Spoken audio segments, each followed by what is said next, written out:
transition démographique et migratoire. De nos jours, en raison d'un afflux important d'immigrés à la recherche d'un meilleur emploi et de meilleures conditions de vie, le nombre de créoles a été dépassé par le nombre d'immigrés. Aujourd'hui, la population de 69 000 habitants de l'île est un véritable melting pot de personnes originaires de 70 pays différents ou plus. Quelle est notre population? Recensement 2011. Avec autant de nationalités différentes présentes, un créole basé en anglais, Broken English, est la principale langue vernaculaire locale. Les langues officielles sont, le français pour Saint-Martin, le néerlandais et l'anglais étant officiels pour Saint-Martin.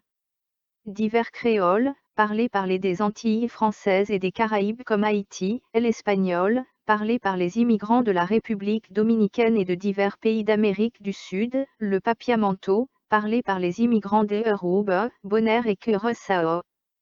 Toutes les autres communautés utilisent ces langues pour communiquer et commercer mais continuent à utiliser leur langue d'origine, comme l'arabe, l'hindi, le chinois, le portugais, le russe, etc. Quelle est notre richesse linguistique?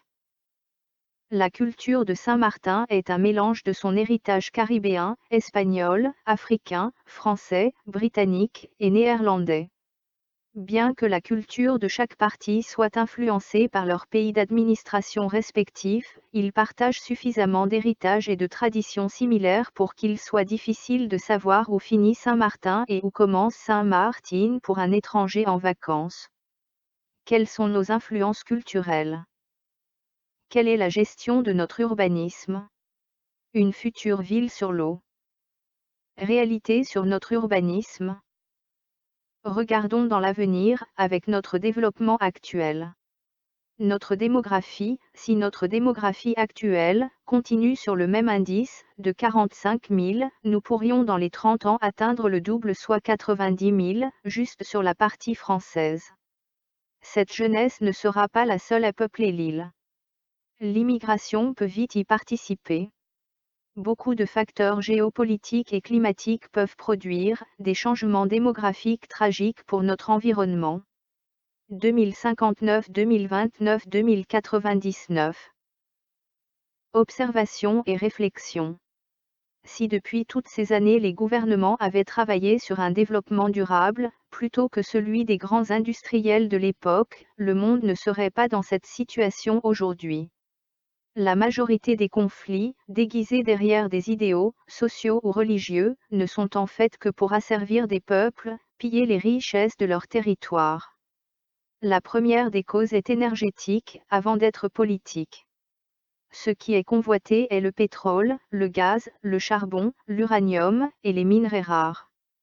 À Saint-Martin, nous sommes démunis de toutes ces richesses fossiles, comme de leurs industries. Mais nous en restons consommateurs et dépendants. Seule, la géothermie, le solaire, l'éolien, l'hydrolienne, ou la fabrication de méthane, fermentation des déchets, ou d'hydrogène, contenus dans l'eau de mer, avec l'utilisation de générateurs adéquats, peut nous permettre d'atteindre l'autonomie énergétique. Là aussi c'est un choix. Soyons un exemple de développement. Voilà ce que l'agence propose. Nous sommes un microcosme de la société humaine d'aujourd'hui. Parmi notre population, il réside des personnes du 1%. Et, nous avons des personnes de tout pays, de tous niveaux sociaux, de toutes convictions religieuses, d'idéaux sociaux, d'élévation culturelle, spirituelle et scientifique. Nous avons une jeunesse qui malgré ses différences culturelles, ethniques, nationales, sociales, se côtoie, et grandit ensemble. Alors de quoi manquons-nous réellement si ce n'est d'un projet commun?